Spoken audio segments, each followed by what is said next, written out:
So hello guys, WhatsApp, कैसे हैं आप सभी लोग। आई होप सभी ठीक होंगे और अच्छे से मौज मस्ती कर रहे होंगे। राधे राधे आप सभी को और सबको जय सिया राम। तो आज हम बात करेंगे ई कॉमर्स के बारे में। देखो, मैंने ई कॉमर्स किया हुआ है। तो मैं आपको बता दूंगा कि यार इसमें क्या क्या हमें करना चाहिए, क्या क्या हमें स्टेप्स लेने चाहिए, क्या क्या नहीं करना चाहिए। तो मैं ना बहुत ही सिंपल तरीके से अपना एक्सपीरियंस बताऊंगा इससे कि आपको जब स्टार्ट करना होगा तो आप कैसे कर सकते हो।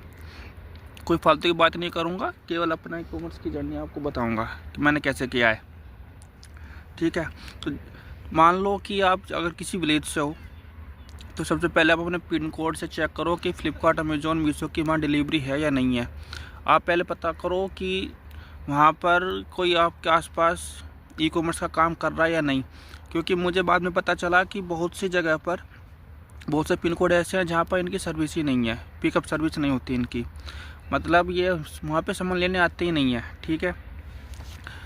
तो जब आपको पता लग जाए कि यहाँ पर पिकअप सर्विस नहीं है तो ना करो और लोकेशन चेंज कर लो। ठीक है। इसके लिए सबसे पहले बात करेंगे हम कि आपको डॉक्यूमेंट्स क्या क्या लगेंगे। सबसे पहले लगेगा आपका जीएसटी, और जीएसटी बनवाने के लिए आपका जो है अपना जो एड्रेस होगा घर का, मैं कहूँगा सजेस्ट करूँगा आप उससे ही ले लो। बेकार में आप किसी रेंट पे या फिर बेकार आप उससे एनओसी बनवाते फिरोगे, बहुत टाइम लग जाएगा। अब तो 1 वीक में ही आ जाती है। ठीक है। आप जीएसटी अपने नंबर पर लो अब, और मतलब अपने घर पर, अपने घर के एड्रेस पर जो आपका परमानेंट एड्रेस है वो चाहे कहीं का भी है, आप वहाँ से ले लो। एंड फिर जब आप सामान डिलीवरी करोगे ना, तो उसका एक अलग से एड्रेस डाला जाता है कि हम यहाँ से सामान डिलीवरी करेंगे। ठीक है। अगर आपका घर पे आना जाना नहीं हो रहा है तो फिर जीएसटी आप उस नंबर पे भी, मतलब उस एड्रेस पे भी ले सकते हो जहाँ पर अभी आप रह रहे हो। भले ही आप किराए पर रह रहे हो तो आपको इस पर भी मिल जाएगा। उसमें एक बात और ऐड हो जाती है कि आपकी एनओसी बनती है, आपका एग्रीमेंट लग जाता है। ठीक है। तो सबसे पहले बात करेंगे हम कि आपके जीएसटी में क्या क्या डॉक्यूमेंट्स लगेंगे। उसमें आपका Aadhaar card, pan card, 2 passport size photo, एक करंट अकाउंट एंड और हाँ एनओसी वगैरह लगेगी आपकी। ठीक है। ये तो आपके सबके लग जाएंगे जीएसटी में। ठीक है। उसके बाद आपको बनवाना होगा अपना एमएसएमई। उसके लिए आपको जीएसटी लगेगी एंड आपका करंट अकाउंट, इन सब से हो जाएगा। फिर उसके बाद जब आप जाओगे अपने बैंक अकाउंट खुलवाने, क्योंकि बैंक अकाउंट लगेगा आपका, तो मैं आपको सलाह दूंगा कि आप सेविंग अकाउंट खुलवाओ, क्योंकि करंट अकाउंट से जब ट्रांजैक्शन होती हैं तो उसमें थोड़ी दिक्कत हो जाती है। ठीक है। तो आपको सेविंग अकाउंट खुलवाना होगा। सेविंग अकाउंट खुलवाने के लिए आपका जीएसटी लगेगा। सेविंग अकाउंट आपका जीएसटी से ही खुलता है। एंड एमएसएमई एक आपकी स्टैम्प बनेगी जिसको मोहर बोलती हैं, जिसमें आपका कंपनी का नाम लिखा जाएगा। मान लो आपका नाम सूरज है तो आपका एक्स है, मतलब सूरज एंटरप्राइजेज इस तरह से आएगा लिखा हुआ। ठीक है। इस तरह की आपकी स्टैम्प बनेगी। और सभी बैंक के अपने अलग अलग नियम होते हैं कि हमारा मिनिमम बैलेंस 5,000 होना चाहिए, 10,000 होना चाहिए। तो आप पहले बात कर लेना अपने बैंक से कि आप ना कितना मिनिमम बैलेंस अलाउ करते हो अपने बैंक में, सेविंग अकाउंट में। ठीक है। एंड आपको अब पता चल गया है कि हमारे पिन कोड पर पिकअप सर्विस है। ठीक है। आपको ये भी पता चल गया है कि हमारा जो है अब सेविंग अकाउंट खुल चुका है। ठीक है। अब प्रोडक्ट आपने सर्च कर रखा होगा। चलो, आपने अगर अभी तक सर्च नहीं किया है तो मैं आपको सिंपल सा आइडिया बता देता हूँ कि आप ना कैसे सर्च करोगे। आप जाओ अमेजॉन मूवर्स एंड शेकर्स पे। ठीक है। वहाँ पर ट्रेंडिंग लिस्ट प्रोडक्ट भी देखो। और सबसे आसान तरीका है अपना जो कि हाई सेलिंग में चल रही है।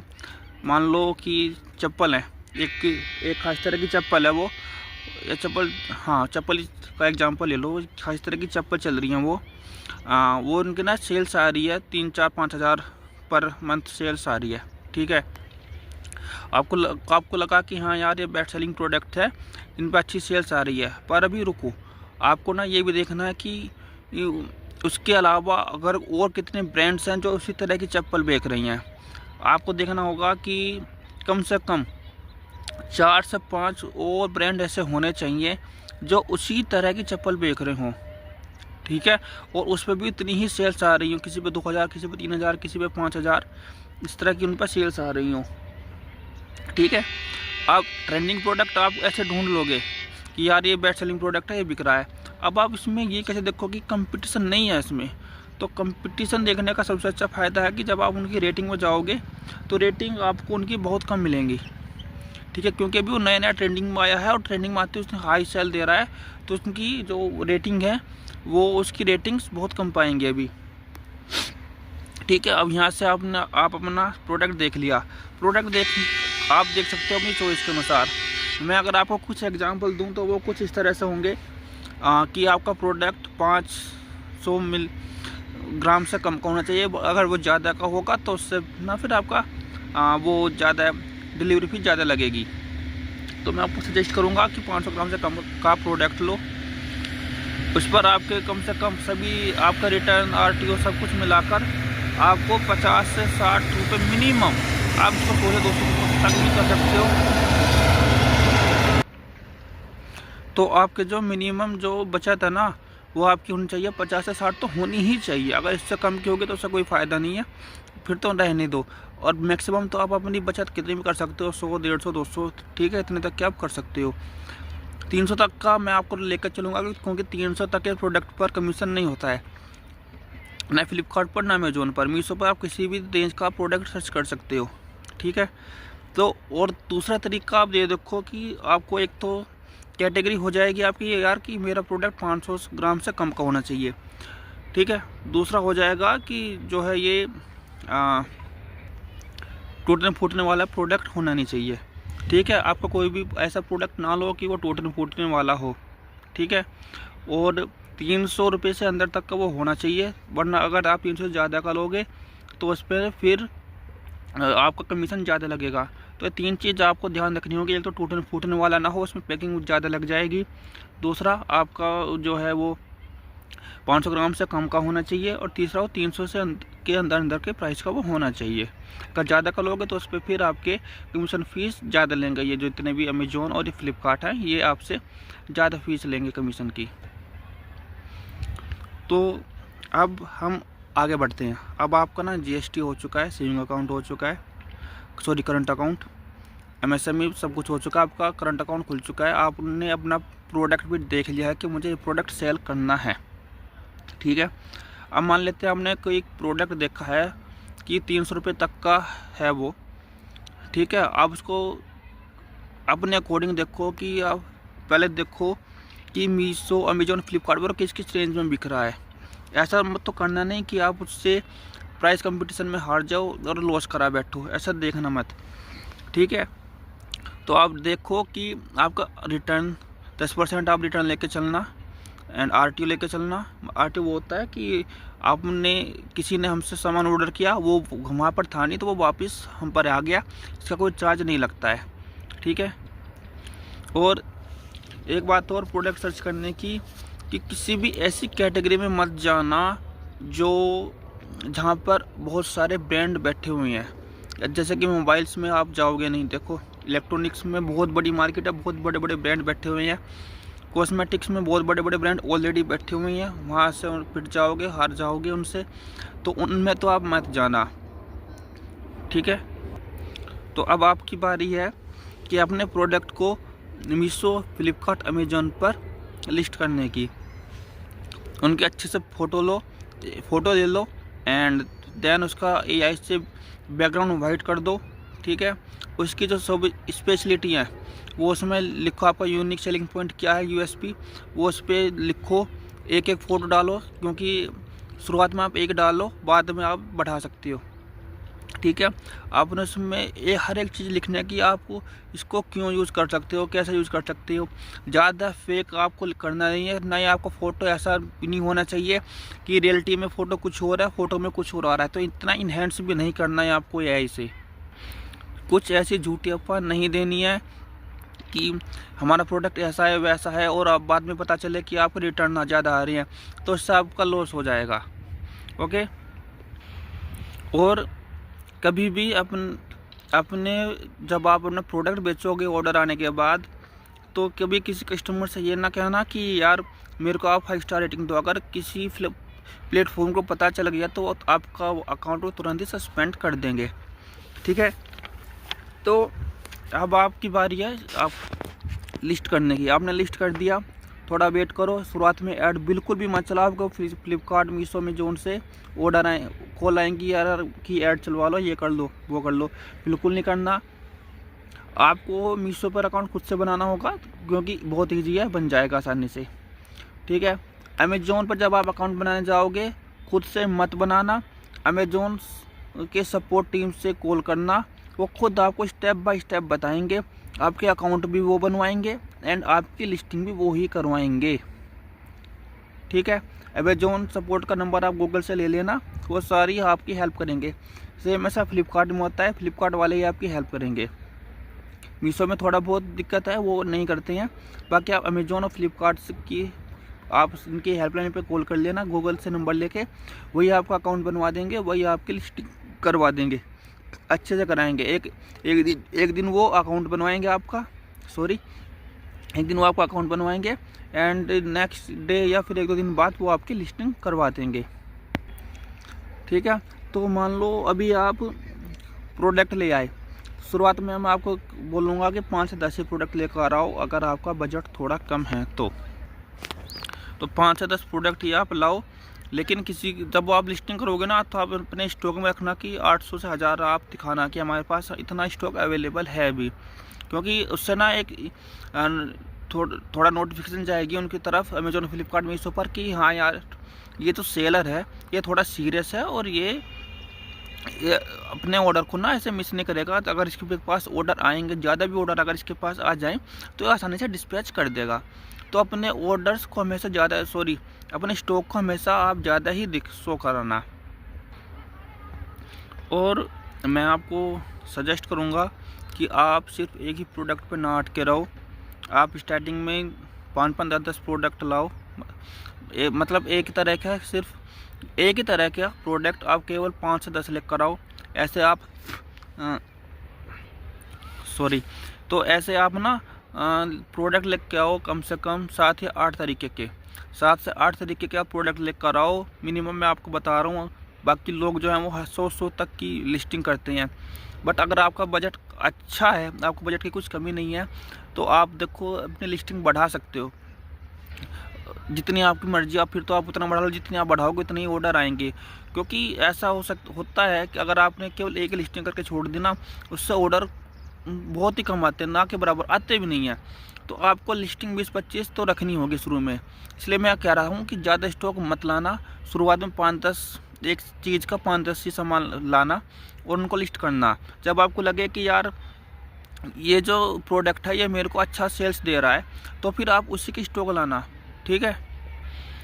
और मान लो कि आपने कोई प्रोडक्ट लाए, आप 10 यूनिट लाए एक प्रोडक्ट की, ठीक है। आप उसको एक करके बेच रहे हो या फिर आप उनकी क्वांटिटी में बेच रहे हो, मतलब कि 2 का पैक बनाकर या 3 का या 4 का या 5 का आप उनको बनाकर बेच रहे हो।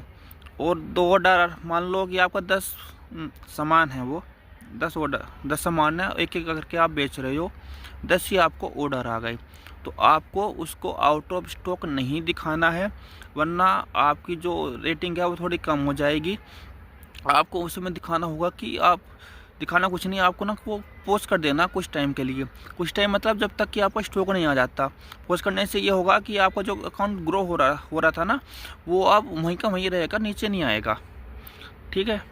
अगर आप इसको आउट ऑफ स्टॉक कर दोगे तो फिर ये अकाउंट आपका नीचे चला जाएगा और हो सकता है सस्पेंड भी हो जाए, क्योंकि इससे एक नोटिफिकेशन जाती है मीशो, अमेज़ॉन, फ्लिपकार्ट को कि यार ये सीरियस नहीं है, इसको थोड़ा कम इस पर सेल्स दो।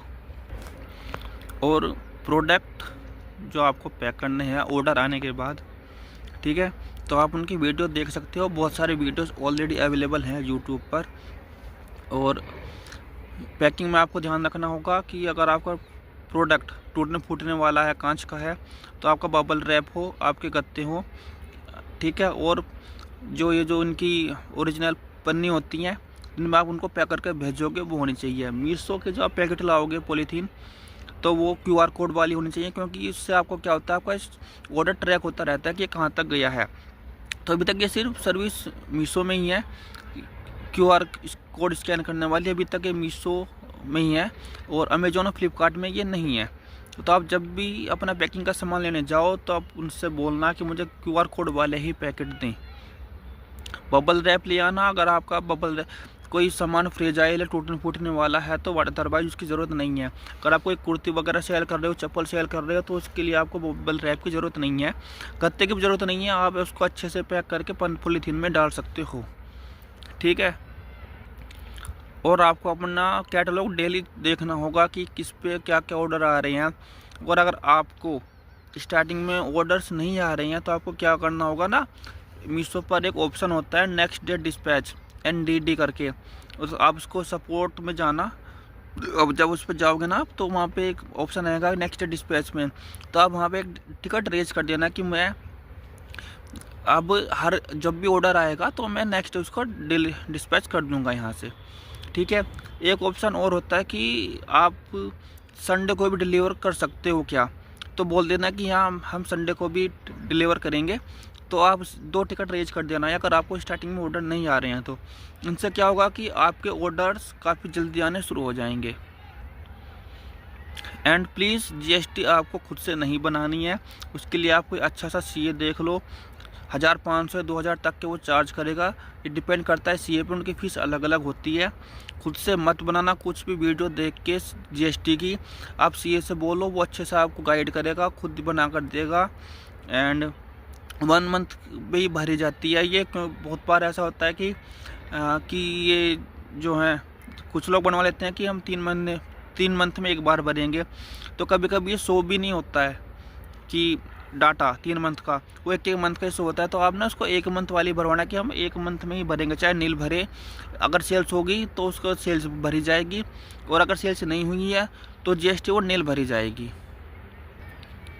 और फिर GST भी आप कभी खुद से मत भरना, अपने CA से ही भराना। अगर आपको कोई फ्रेंड है, जान पहचान वाला है, तो इतना देख लेना, वो ज़्यादा चार्ज नहीं करेगा, क्योंकि जिस CA से आप बनवाओगे वही शुरुआत में तो वही आपकी GST फाइल करता रहेगा। सिर्फ इतना ऐसा ही काम होता है इसमें। जब आपको लगे कि यार मैंने 7-8 लिस्टिंग करी थी, इसमें से मेरा ये जो प्रोडक्ट है ये मेरे को अच्छी सेल्स दे रहा है, तो उसमें फिर आप जाकर सिर्फ उसी प्रोडक्ट को बेचना, ठीक है।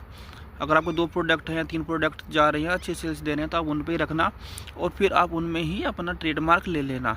इससे आपको ब्रांड बन जाएगा। और फिर मैं बोलूँगा आप शुरुआत में इंस्टाग्राम से सेल कर सकते हो। वेबसाइट का खर्चा मत लेना, क्योंकि उसमें फीस देनी होती है। वेबसाइट मत बनवाना जब तक कि आपका क्लियर न हो जाए कि यार मेरे को ना ट्रेडमार्क इस कैटेगरी में लेना है, क्योंकि आप बार बार ट्रेडमार्क लेते फिरोगे तो उसमें आपके पैसे बर्बाद हो जाएंगे। मान लो कि आपने ट्रेडमार्क ले लिया कपड़ों का, ठीक है, कपड़े आपने लिस्ट कर दिए, लेकिन पता चला कि कपड़े वो सेल्स नहीं हो रहे हैं, लेकिन आपने जो दूसरे तरह का जो सामान था वो लिस्ट करा है। मान लो कि आपने ज्वेलरी शायद उसमें ही आते हैं, कपड़ों वाले में ही। मैं बोलूँ कि कुछ भी सामान, जैसे कि आपने किचन का सामान हो गया, आपने कुछ किचन का सामान लिस्ट करा था, वो अच्छी सेल्स दे रहा है, तो आपको फिर पता चलेगा कि आप इसमें ट्रेडमार्क लेना। लेकिन जो आपने कपड़ों का ट्रेडमार्क ले लिया वो बेकार हो गया। तो शुरुआत में मैं कहूँगा ट्रेडमार्क ना लो। इन सिंपल वर्ड्स, ट्रेडमार्क से स्टार्टिंग में मत लो। जब आपको पता चल जाएगा कि यार मेरे को इस कैटेगरी में सेल्स करना है, ये एक प्रोडक्ट मेरे को अच्छी सेल्स दे रहा है, तो आप उस कैटेगरी का ट्रेडमार्क ले लो। विदिन 6 मंथ वो आ जाएगा, ठीक है। फिर आप अपनी वेबसाइट बनवा लो उससे ही, और आप जब आपके ऑर्डर जाते रहेंगे ना, तो आप उसमें जो थैंक यू कार्ड्स भेजते हैं ऑर्डर्स में, तो आप उसमें बोल सकते हो कि ये हमारी वेबसाइट है, ये हमारा इंस्टाग्राम अकाउंट है, आप हमसे यहाँ भी कांटेक्ट कर सकते हो। इस पर मीशो फ्लिपकार्ट अमेजन ऐसा कुछ बेकार रेटिंग नहीं करते हैं आपको, ठीक है। अगर आप उनको ये बोलोगे ना सामने से कि हमें 5 स्टार रेटिंग दो, तो ही आपको अकाउंट सस्पेंड वगैरह कुछ करेंगे। अदरवाइज़ अगर आप उनको बोलेंगे कि ये हमारी वेबसाइट और इंस्टाग्राम अकाउंट है, ये व्हाट्सएप फेसबुक है, तो आप वो इन पर ऐसा कुछ सीरियसली लेते नहीं है। मतलब सीरियसली लेने का मतलब है कि वो आपका अकाउंट से सस्पेंड नहीं करेंगे। और अगर आपका बजट टाइट है तो स्टार्टिंग में आपको ज़्यादा खर्चा करने की ज़रूरत नहीं है। ना आपको प्रिंटर लेने की ज़रूरत है, ना आपको कंप्यूटर लेने की ज़रूरत है। आप अपना सब कुछ मोबाइल से कर सकते हो। और जब भी आपको ऑर्डर आए आप उसको निकलवाओ, प्रिंट लेबल डाउनलोड करो, लेबल को आप किसी भी प्रिंटर वाले से निकलवा लो, 10 रुपये लेगा वो, उससे आपका काम चल जाएगा। आप स्टार्टिंग में ये मत सोचो कि यार मेरे पास कंप्यूटर नहीं है, मेरे पास प्रिंटर नहीं है, ठीक है, तो मैं नहीं कर पाऊँगा। आप मोबाइल से भी कर सकते हो, ठीक है गाइस। तो स्टार्टिंग में ज़्यादा खर्चा करने की ज़रूरत आपको बिल्कुल भी नहीं है, ठीक है। तो सिर्फ आपका देखो, मैं बोलूँगा आपके अकाउंट में कितने पैसे होने चाहिए स्टार्टिंग में, मिनिमम 30 to 48,000 आपके अकाउंट में होने ही चाहिए, ठीक है। उससे फिर बाद में जब आपका अकाउंट बढ़ता जाएगा तो आप क्या करोगे कि आप उसी पैसे को आप अपने बिजनेस में लगाते रहोगे, तो फिर आपको अच्छा सा रिटर्न वो देता रहेगा। तो अगर आपके अकाउंट में है 30-40 हज़ार रुपये, तो आप इसको आराम से स्टार्ट कर सकते हो, कोई डरने की ज़रूरत नहीं है। तो आई होप मैं सब कुछ बता चुका हूँ कि आपको कैसे करना है। तो आज की वीडियो में सिर्फ इतना ही। अगर आपको वीडियो अच्छी लगी हो तो प्लीज़ लाइक कीजिए, चैनल को सब्सक्राइब कीजिए। थैंक यू गाइस, मिलते हैं आपसे अगली वीडियो में। तब तक के लिए बाय बाय, जय हिंद।